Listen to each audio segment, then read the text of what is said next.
Good day, grade 8 students. Welcome to our MAPI class. I am Michelle Bivibal, your MAPI teacher. Our lesson for this week in physical education for week 2 is all about Unit 1, physical activity and exercises.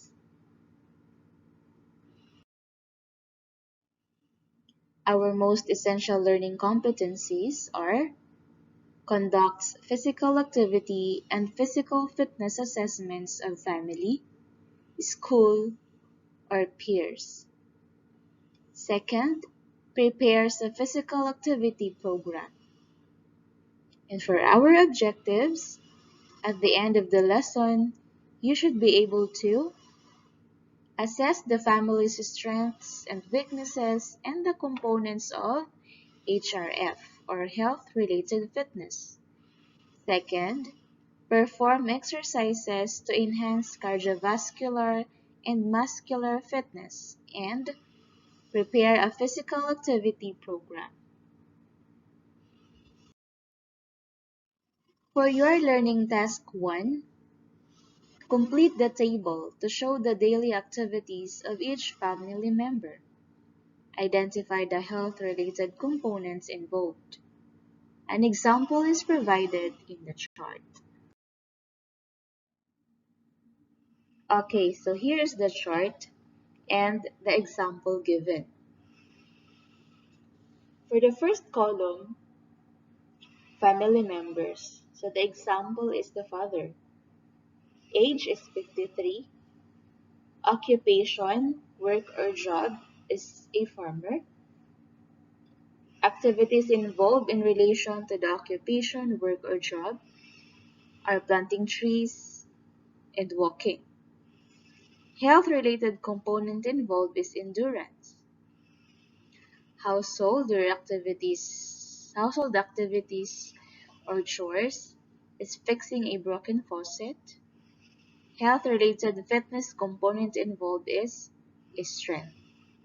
Okay, so you are going to list down all your family members here in the first column, their age, their occupation, and the activities related to their job or occupation. Understood? And then, you're going to indicate the health-related fitness component involved. Kung kayo pa ay nalilito, pwede nyo pong panoorin yung nauna kong video na in-upload for week 1. Nandun po ang ating health-related components. And then for this column, household activities or chores, ano ba yung ginagawa ng family member ninyo sa loob ng bahay? So kung titingnan nyo dito sa ating example, si father, yung activities na related sa kanyang work as a farmer is planting trees and walking. Pagdating dito sa household activities or chores, fixing a broken faucet. So, ibig sabihin po, magkaiba po itong dalawa. Yung una, yung mga ginagawa niya na related po sa kanyang trabaho bilang magsasaka. Dito naman po sa column na to, yung mga gawain niya sa loob ng bahay. Understood? And then, for the last column, indicate the health-related fitness component involved in fixing a broken faucet. Malinaw na po? Ulitin ko, ilagay po ang family member, edad, trabaho, mga gawain na kaugnay ng kanyang trabaho, health-related fitness component involved dito sa kanyang occupation. Next, household activities or chores, mga ginagawa niya sa loob ng bahay. And then, yung health-related fitness component involved sa mga activities na ginagawa niya sa loob ng bahay. Clear? Okay. Look at this picture. What do you think they are doing? Yes, that's correct. The children are playing. It is also an example of physical activities that benefits us and developing our muscles and having fun like the children in this picture.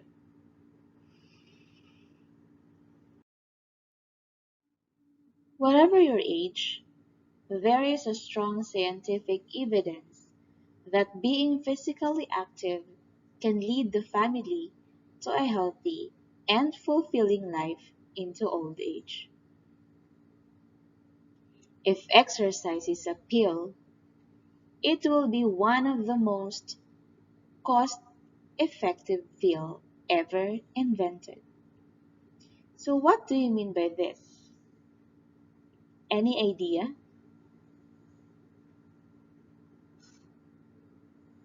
Correct. So ang ibig pong sabihin nito na cost-effective pill, kapag daw po tayo ay physically active, magigi po tayong malusog. Hindi lang po physically, kundi emotionally, mentally, and socially healthy.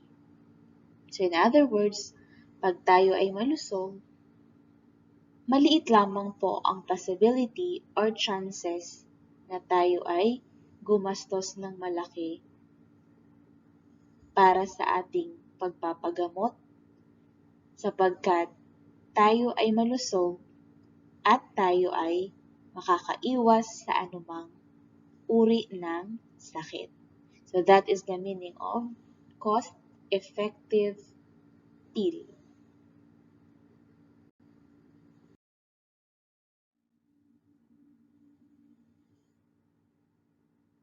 Physical inactivity is described as the silent killer, and sedentary behaviors like watching TV, using the computer, or sitting down idly increase the risk of family members of having chronic diseases.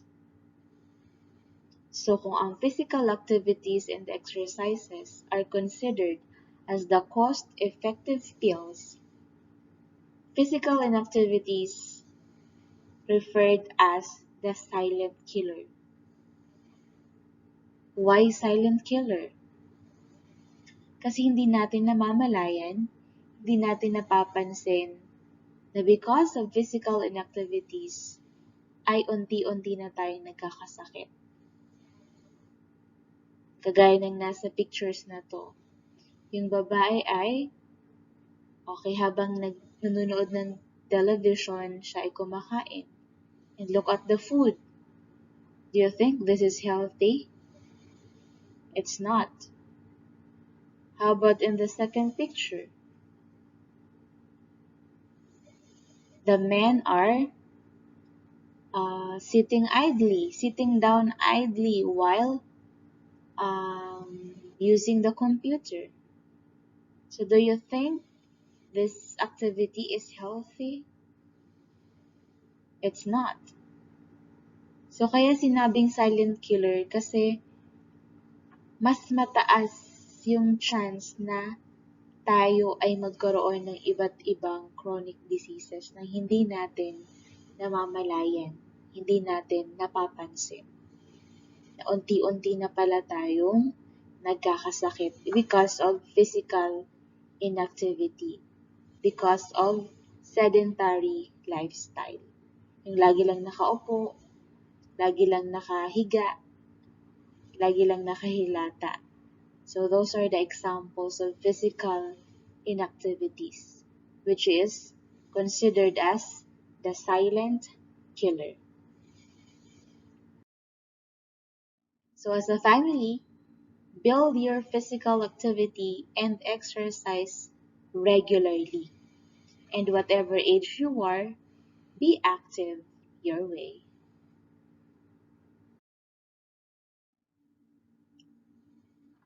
So here are the factors to consider during daily physical activity.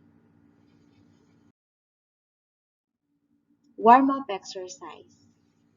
It prepares the heart muscle and circulatory system and stretches the skeletal muscles. So in other words, warm-up exercise is being done before the physical activities. Workout. It follows the FITT formula or the FITT principle, wherein F stands for frequency, I for intensity, T for time, and T for type. Again, workout follows the FITT formula or principle. Again, what is the meaning of this acronym FITT? Frequency, intensity, type, and time. So what is the FITT principle? It is a well-designed personal physical activity plan. These are key components of any fitness plan routine. So, ibig sabihin, ito yung dapat nating sundin bago tayo mag-conduct ng physical activities or workout.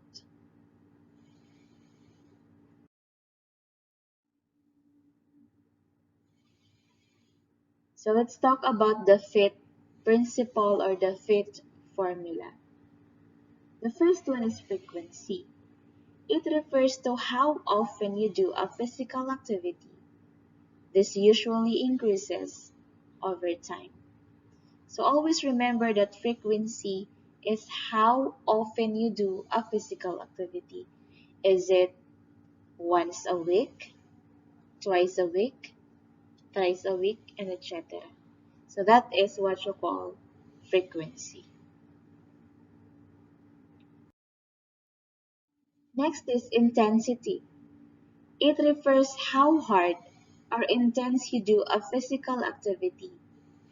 The level of difficulty of physical activity becomes more intense over time. So intensity refers how hard or intense you do a physical activity. Tumutukoy daw ito sa kung gaano kahirap or ka-intense ang ginagawa mong physical activity. So look at the picture. I put the picture here of a woman who is weightlifting. So the level of difficulty of physical activity becomes more intense over time. Kasi nga nasasanay na yung katawan natin kung gaano kahirap yung ating ginagawang physical activity, and as time goes by, mas nade-develop yung ating strength and endurance sa paggawa ng iba't ibang physical activities. And that is intensity. Next, time. It refers to how long you do a physical activity. Ito yung haba or kung gaano kahaba yung oras na ginugugol natin sa paggawa ng iba't ibang physical activities. Is it 1 hour a week, 2 hours, 3 hours, or longer? So that is time. Okay, so next is type. It refers to the kind of activity you perform. Ito po ay tumutukoy sa iba't ibang physical activities na ginagawa natin. For example, okay, in this picture, tayo ba ay nag-weightlifting? Tayo ba ay nag-bibisikleta? Nagba-martial arts or etc. So ito po ay tumutukoy sa iba't ibang uri ng ating ginagawang physical activities. And that is the type. Okay, so additional formula for FITT principle is the specificity. Your training should be specific and intended for your sports. You need to train the specific body parts that you use predominantly to your event and the skill components important to your sport. In other words, you have to be specific on the trainings that you are doing. Halimbawa, kung ang sport mo ay basketball, kailangan doon ka lang po mag-focus sa pagti-training. Hindi ka pwedeng mag-training sa volleyball. Hindi ka pwedeng mag-training sa badminton kasi ang sport mo is basketball. Kailangan ang trainings mo ay mas ma-develop pa ang skills mo na kailangan mong matutunan para sa sport mo na basketball. And what are those skills? Like shooting the ball, passing the ball, and etc. So you have to be specific in your particular event. Hindi ka pwedeng mag-training na ang sport mo ay basketball, mag-training ka sa badminton, no. Hindi po yun pwede. You have to be specific. Okay? Is that clear? Next. Reversibility. It is also known as use it or lose it. When one stops training, basically the improvements that he or she acquired during training will be lost or reversed. Okay? So sabi po dyan, pag ang isang tao daw ay tumigil sa pagti-training, there are chances or talagang may possibilities na ang lahat po ng mga improvements sa ating katawan na nakuha natin mula sa pagti-training ay pwede pong mawala or pwede pong mabaliktad. Reversibility from the word reverse, opposite, kabaliktaran. Okay, so look at the picture. From fat to thin. Or pwedeng mabaliktad, from thin to fat. So that is reversibility. Pwedeng mawala, pwedeng mabaliktad yung improvement sa ating katawan. Understood? Okay. So next is the cool down exercise. If we have the warm-up exercise, of course, we should have this cool-down exercise. It helps the body recover from physical activity. So if the warm-up exercise is being done before the physical activity, cool-down exercise is done after the physical activity. It helps to recover our body from physical activity. Here are the sample warm-up and cool-down exercises that we have to do. The first one is the calf stretch. This exercise stretches the calf muscles.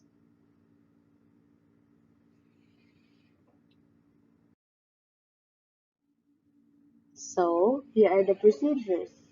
Stand near a wall with one foot in front of the other, front knee slightly bent.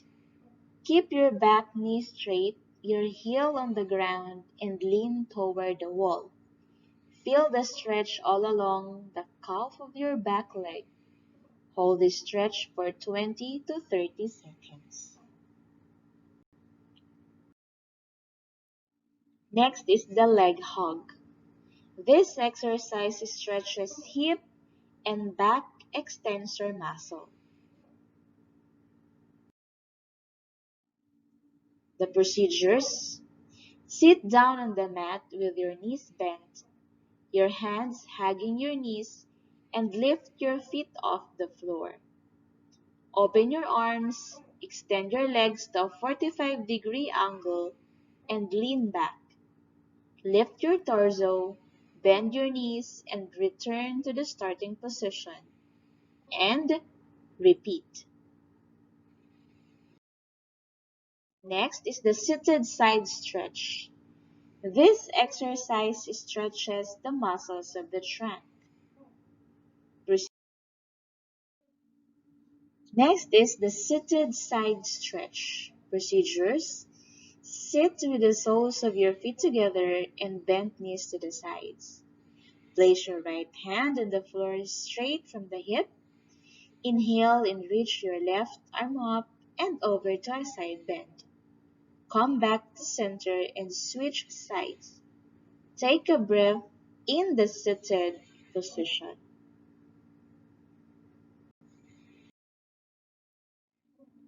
Next is the hamstring stretch.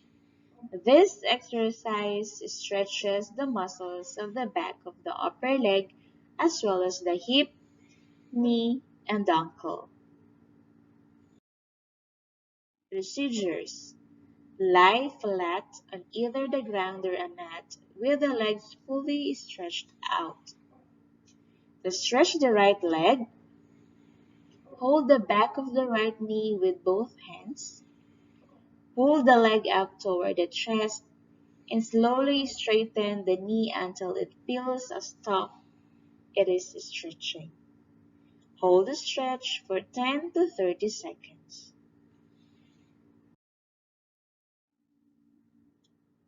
Next is the zipper test.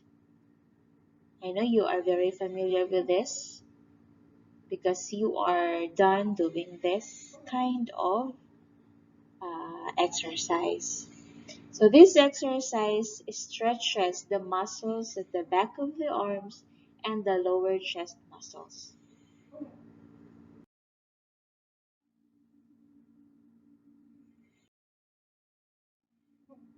So for your learning task number 2, you are going to prepare your own schedule of workout or activity plan that would help to improve your lifestyle. You may find ideas based on your experience or what you've watched on television or what you've read in magazines in the past. So this is the template. It has 2 columns. The first one is for time and the second one is for your workout or activity plan. Example for the time, 9 to 9:30 a.m. So the workout that you are planning to do is, let's say, 30 minutes of hamstring stretch. Or you can divide the time, 15 minutes for leg hug, 15 minutes for seated side stretch. Okay, it's up to you on what workout or activity plan you wanted to do. Okay? And for your learning task number 3, based on your own workout or activity plan, write the benefits that you can derive from this activity. Write at least 5 sentences. Okay, so you are going to base your answers on the learning task number 2. You are going to write the benefits. Okay, what are the importance of doing those activities for your health and fitness? You are going to write at least 5 sentences. Are all this clear to you, grade 8 students? Okay? Okay, so thanks for listening, grade 8 students. I hope you learned something for this week's topic in PE. So thank you very much. Happy learning and God bless everyone. Goodbye.